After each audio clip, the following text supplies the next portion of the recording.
There's an old saying I think about often: a fish with its mouth closed never gets caught. In finance, your mouth isn't an asset, it's a liability. You get a raise, you finally cross into six figures. Your investment account hits $200,000 for the first time. You mention it casually, at a barbecue, in the office kitchen, in a group chat. Nothing dramatic happens at first. Then the subtle shifts begin. Someone asks if you can float them until payday. A relative assumes you're in a position to co-sign. A friend starts comparing lifestyles. At work, you're no longer just a teammate. You're quiet competition. No one announces it. But the dynamic changes, and sometimes the pressure isn't external, it's internal. You feel the urge to upgrade. A nicer car, a bigger house, slightly higher fixed costs. Like not because you need them, but because now it feels expected. Here's the uncomfortable truth. In a competitive social environment, visibility increases fragility. The more people know about your income, your investments, your inheritance, or even your future plans, the more expectations form around you. And expectations are expensive. So the real question isn't, can you afford it? It's, what happens to your leverage once everyone knows you can? In this video, I'm going to break down why silence can be a strategic financial advantage, how openly signaling wealth quietly increases risk, and why financial power tends to compound more efficiently in low-attention environments. We'll also cover the 5 financial secrets you should never share with anyone. Not your neighbors, not your coworkers, and in some cases, not even your family. But before we get into those specific secrets, you need to understand the environment we're operating in. I call it the dark forest of wealth. The dark forest of wealth. Wealth visibility feels powerful. Posting the new car, sharing the promotion, mentioning the investment win, it feels like progress. But in today's environment, visibility doesn't just signal success. It changes how people treat you. Scroll through any social platform. Lifestyle signals dominate. Vacations, renovations, portfolio screenshots. What most people don't see is the quiet shift that follows. The more visible your success becomes, the more expectations attach themselves to you. Friends assume you'll pick up the check. Family members recalibrate what they think you can easily afford. Even casual acquaintances adjust their perception of what you owe socially. And it goes beyond relationships. Cybercrime targeting high-income households has risen steadily over the past few years. Identity theft, phishing attempts, fraudulent investment pitches. They don't randomly target everyone. They target perceived affluence. Public signals create data trails. Data trails create profiles. Profiles attract opportunists. There's also economic friction. Contractors, vendors, and even service providers subconsciously anchor pricing based on perceived wealth. If you look like you won't notice, the quote quietly rises. It's rarely dramatic. It's incremental. But incremental leakage compounds the same way investments do, just in reverse. Then there's workplace dynamics. Compensation transparency conversations are common, but public financial success inside a company can shift political capital. Promotions become competitive. Alliances shift. Success stops being neutral. Here's the uncomfortable part. Human psychology hasn't changed in thousands of years. Envy is still automatic. Comparison is still instinctive. When people see someone pulling ahead, they don't always feel inspired. Sometimes they feel exposed, and exposed people don't always cheer. None of this means people are evil. It means incentives change when information changes. In a world where algorithms reward exposure and attention feels like currency, silence becomes misunderstood. It looks like modesty. It looks like low ambition. But strategically, it functions more like camouflage. Privacy is not hiding. It's reducing friction, because once your signal is out there, you don't control who receives it or how they interpret it. And that's where the first real rule of this code begins. Secret number 1, never reveal your net worth. The moment people know your number, the relationship changes. It doesn't matter whether that number is $300,000 or $3 million. Once it's spoken out loud, you're no longer just a friend, a sibling, or a colleague. You become a reference point, a comparison, sometimes a solution. At first, it feels harmless. You hit a milestone. Maybe you crossed 7 figures in investments. Maybe you sold equity. Maybe your retirement accounts quietly compounded over the past decade. You want to share the win. But here's what happens next. Spending gets audited. If you decline the expensive dinner, it's no longer being careful, it's being cheap. If you don't lend money for a short-term emergency, it's not boundaries, it's selfish. The number silently rewrites expectations. Research shows that a large percentage of lottery winners face financial stress or bankruptcy within a few years, not because they lacked money, but because everyone knew they had it. Visibility attracts requests. Requests create pressure. Pressure erodes discipline. There's also a quieter effect, anchoring bias. When vendors, contractors, or even casual acquaintances believe you're sitting on a large surplus, pricing subtly adjusts. A home renovation quote creeps up. A partnership negotiation shifts tone. Nobody announces it, but information changes leverage, and leverage determines outcomes. Even in professional environments, disclosure creates hierarchy. If coworkers believe you're financially independent, they may question your commitment. If friends believe you're far ahead, equality disappears. Financial transparency sounds virtuous. In practice, it often creates an imbalance. This doesn't mean you lie. It means you stay intentionally vague. Markets are volatile. Cash is tied up. Expenses are higher than expected. All technically true, without revealing scale. Because once people stop seeing you as a peer and start seeing you as a resource, the dynamic rarely returns to neutral. Protecting your number isn't secrecy for ego. It's preserving relational stability and negotiation power.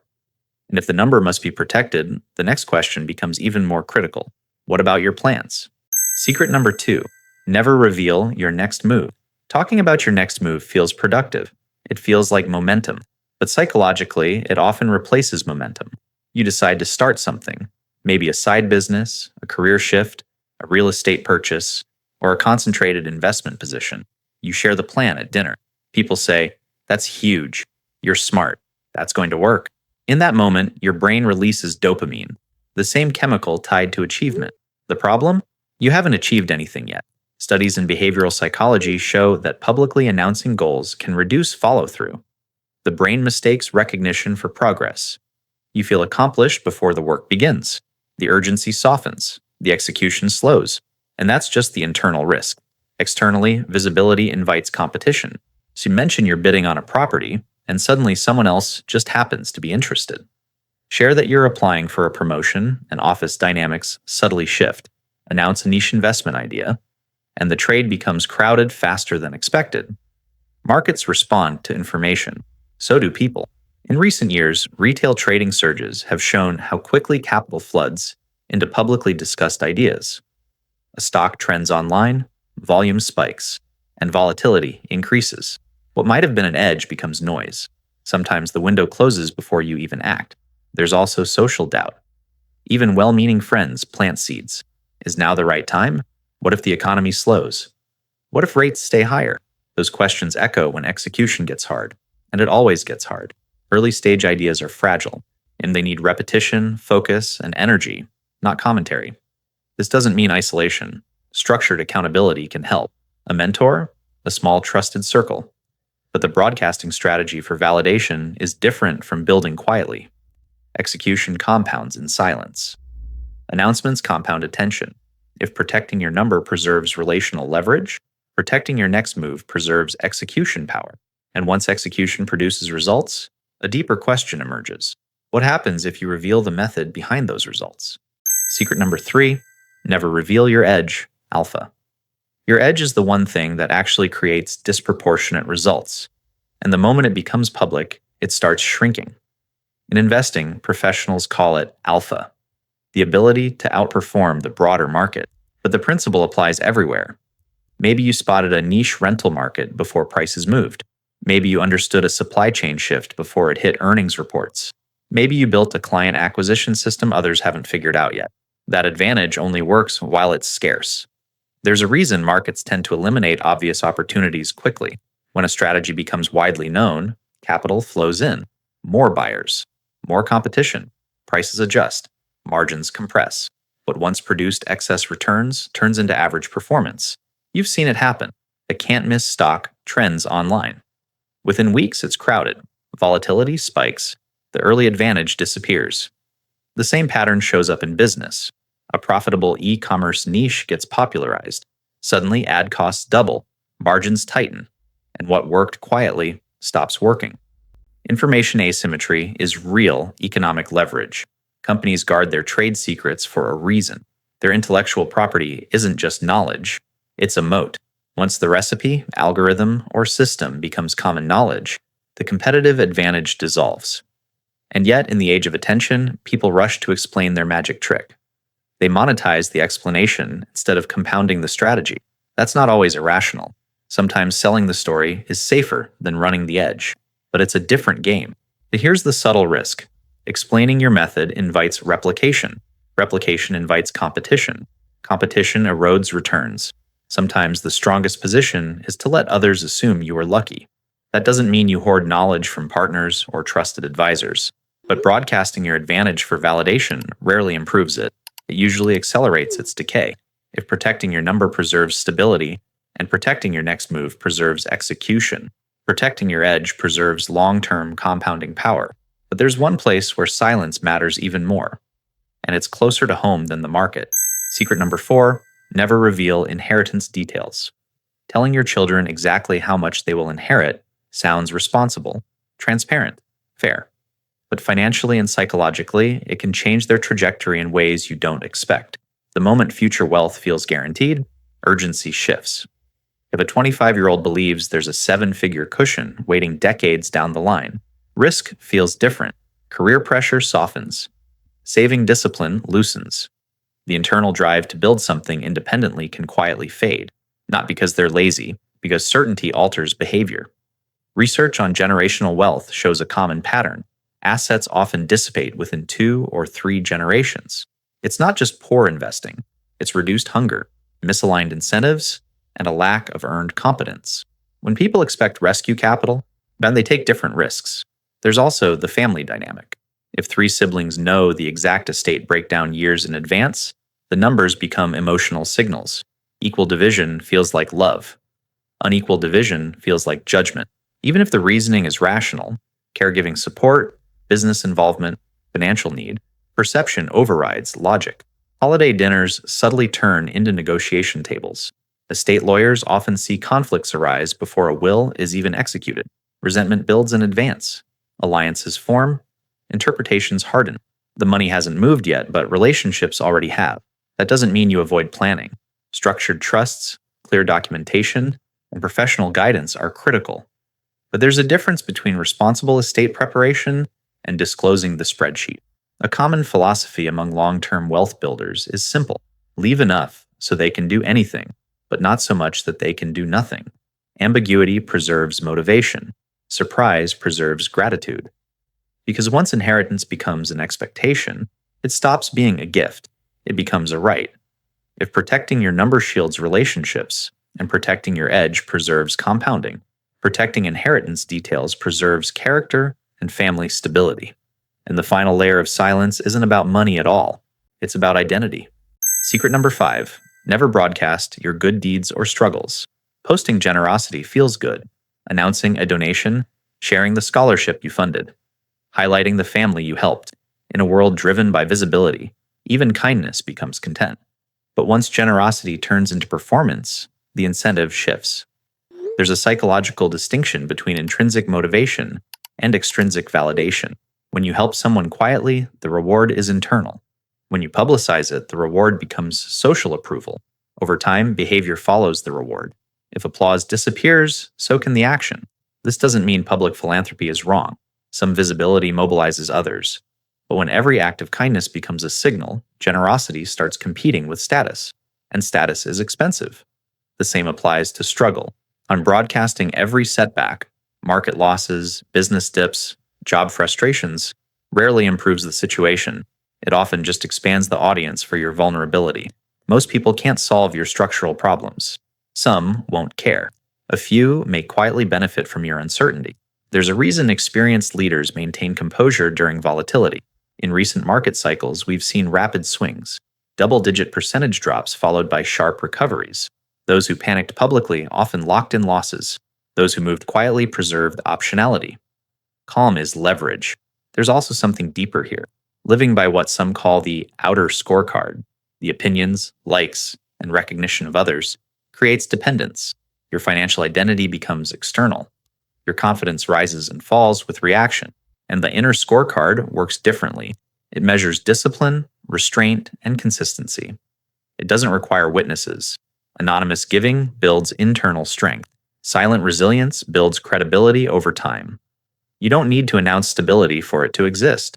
If protecting your number preserves relationships, and protecting your edge preserves returns, protecting your virtue preserves identity. And when identity, leverage, execution, and stability align, the pattern becomes clear. That pattern is what ties this entire framework together. The Shadow Code framework: silence as delayed leverage. When you step back, this isn't about secrecy, it's about leverage. Protect your number, and you protect relationship stability. Protect your next move, and you protect execution energy. Protect your edge, and you protect compounding power. Protect your inheritance structure, and you protect generational resilience. Protect your virtue, and you protect identity. Each layer reduces friction. In real financial life, friction is expensive. Taxes, fees, inflated quotes, emotional decisions, and social pressure. None of them look catastrophic in isolation. But over 10 or 20 years, small leaks compound just as aggressively as gains do. Silence closes leaks. Consider how high earners quietly build wealth. Many live in ordinary homes, drive practical cars, and avoid lifestyle spikes after raises. Not because they lack capacity, but because predictability keeps their cost structure stable. Stable cost structures create flexibility. Flexibility creates optionality. Optionality is real power. The loud version of wealth seeks recognition. The quiet version seeks durability. One maximizes attention, the other maximizes time. And time, paired with compounding, is still the most reliable multiplier available. There's also a reputational dimension. The quiet operator rarely needs to defend themselves. They don't justify decisions publicly. They don't negotiate emotionally. They don't correct every misunderstanding. They let results speak gradually. That restraint feels countercultural. Visibility is rewarded in most environments. But exposure and leverage move in opposite directions. Like the more you reveal prematurely, the less control you retain. Silence isn't hiding from opportunity. It's deciding when opportunity sees you. When you master that timing, when to remain understated, and when to step forward, you stop reacting to the system and start operating within it. And that shift, more than any tactic, is what turns financial survival into financial control. Key takeaways: silence in finance is not about secrecy. It's about preserving leverage. Every time you reveal a number, a plan, an edge, or even a virtue, you shift incentives around you. Expectations rise, competition increases, emotional pressure enters the room. Most financial setbacks don't come from one dramatic mistake. They come from accumulated friction, small leaks in negotiation power, discipline, and relational balance. What this framework really protects is compounding. Compounding of capital, yes, but also of reputation, optionality, and internal stability. The loud path optimizes attention. The quiet path optimizes control. If this way of thinking resonates, you're likely building for durability, not display. And that mindset compounds differently over time.